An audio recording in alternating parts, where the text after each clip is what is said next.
How can one place on Earth hold two titles that are so wildly different? On the one hand, it's been called the happiest place on the planet. But on the other, it's the single most dangerous, the country with the absolute highest risk of natural disaster. This is the story of a nation that lives quite literally on a knife's edge. We're headed to the South Pacific, to an archipelago of 83 volcanic islands called Vanuatu. It's a place of stunning, almost unbelievable beauty, forged by the most violent forces our planet can unleash. And that constant tension, between paradise and peril, well, it defines everything here. So let's dive right into that central puzzle. How can these two realities, this incredible happiness and this immense risk, exist in the same place? To really get Vanuatu, you have to get your head around this paradox, because it's not just a statistic, it's a whole way of life. And the threats, they are relentless. Vanuatu sits right on the Pacific Ring of Fire, which means earthquakes are just a part of life. There are several active volcanoes, like Mount Yasur, which you can literally walk up to the edge of.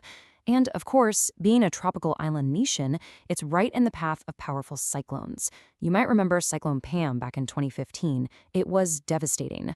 All of this is why the World Risk Index consistently puts Vanuatu at number 1.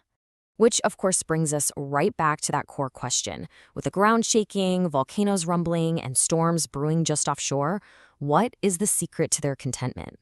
Well, the answer isn't simple. And to find it, we need to go back in time. Way back. You see, the story of the people of Vanuatu, the Ni Vanuatu, is a story of resilience, and it's written on volcanic soil. They've been navigating this incredible, challenging environment for thousands of years, and their past really holds the key to understanding their present. About 3,000 years ago, the very first settlers arrived. These were the Lapita people, incredible navigators who sailed across the vast Pacific. They brought with them their culture, their crops, and this amazing ability to adapt. So, from the very beginning, life here meant learning to live with the land, not fighting against it. And at the heart of that resilience is a concept called custom. Now, it's a word that comes from the English custom, but it means so much more. Custom is the unwritten rulebook, the spiritual beliefs, the traditional laws. It's the social glue that has held the Ni Vanuatu together for centuries. It is the cultural bedrock that's allowed them to weather every storm, both literal and figurative. But natural disasters weren't the only storms they had to weather. The colonial era brought a whole new kind of chaos, one so strange, so completely dysfunctional, that it earned a perfectly fitting nickname. So, back in 1906, Britain and France just could not decide who should get to control the islands. So they came up with a unique solution. They'd rule it together. This joint government was officially called the Anglo-French Condominium, but everyone, from locals to the officials themselves, knew it by a different name, the Pandemonium. The sheer absurdity of the whole thing was obvious right from the start.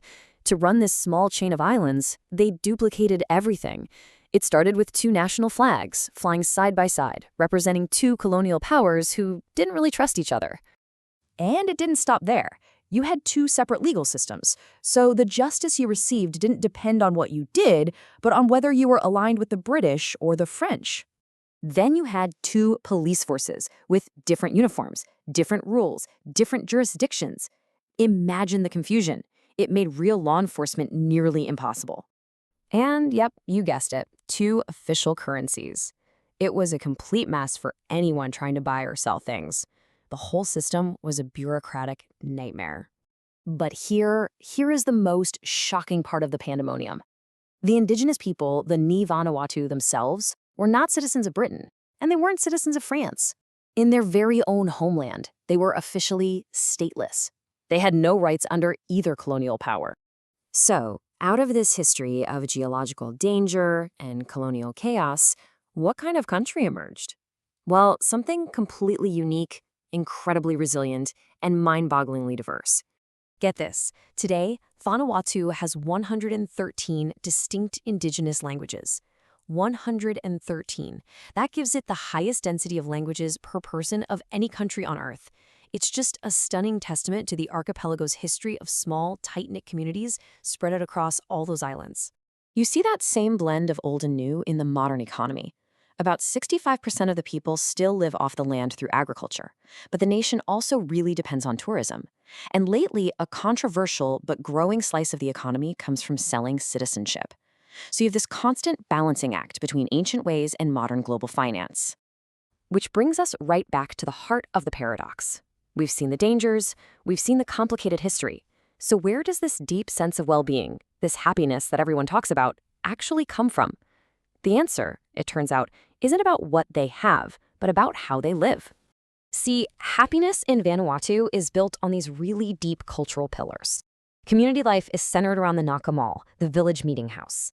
It's a place where social wealth is measured not by what you own, but by what you can give away. Just think about that shift in perspective.